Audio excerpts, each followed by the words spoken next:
Να ευχαριστήσουμε βέβαια και την ορχήστρα Μίκη Θοδωράκη που συνεχίζει με τον τρόπο τον δικό σας να εκφράζει τη μουσική σας. Το οποίο και με συγκινεί και με τιμά. Έτσι, και είστε ένας ζωντανός οργανισμός. Αυτό για μένα λέει πάρα πολλά. Πέρα από ότι αποδέχεστε τη μουσική του Μίκη, την εκφράζετε με ένα σεβασμό, με λιτότητα, με απεριτοσύνη όπως είναι ο ίδιος. Και αυτό σας τιμά ιδιαίτερος. Μπορούμε να κάνουμε τις συστάσεις για να ξέρει ο κόσμος και ποιους βλέπει. Παρακαλώ, να έρθω εγώ κοντά σας. Λοιπόν, για πέστε μου ποιος θα κάνει τις απόλυτες συστάσεις. Ο μαέστρος, έλα μαέστρο. Δεν υπάρχει μαέστρος. Κοντά το μικρόφωνο. Λοιπόν, κατά σειρά, έτσι. Ναι. Ο κύριος Τόλης Κόκκινος στο πιάνο. Ο Τόλης ο Κόκκινος.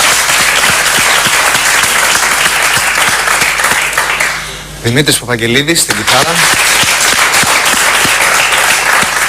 Υπάρχει ένας ακόμα κιθαρίστας ο οποίος μας αρρώστησε και δεν ήρθε, είναι ο Δημήτρης ο Παπαλάμπρου. Δεν χειροκροτάτε. Εντάξει.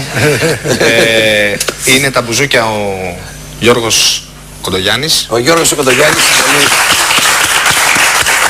Πολύ καλή μπουζουξίδες. Ο Μανώλης ο Γιωργοστάτης.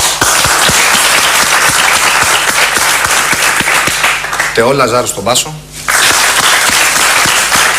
Λόγω της διεθνούς καριέρας προφανώς ο Τεό. Ναι. Ο Γιάννης Δρούσος στα drums. Γιάννη. Ο φαινόμενος Θέμης Συμβουλόπουλος στα κρουστά. Σας ευχαριστούμε. Εμείς σας ευχαριστούμε και ελπίζω να μπορέσετε, γιατί δεν είναι εύκολο πράγμα να υπάρχει ένα γκρουπ, ένα συγκρότημα.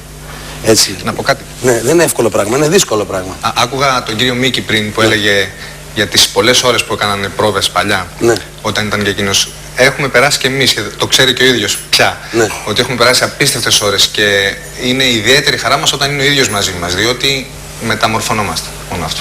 Τέλεια. Μάλιστα. Να είστε καλά και να μεταμορφώνεστε πάντα. Και με τον ίδιο και χωρίς τον ίδιο. Να υπάρχει η προσωπικότητά του υπάρχει στη μουσική του, που νομίζω είναι και ισχυρότερη μερικές φορές η μουσική και η έκφραση του μέσα από όλη αυτή τη διαδικασία των χρόνων.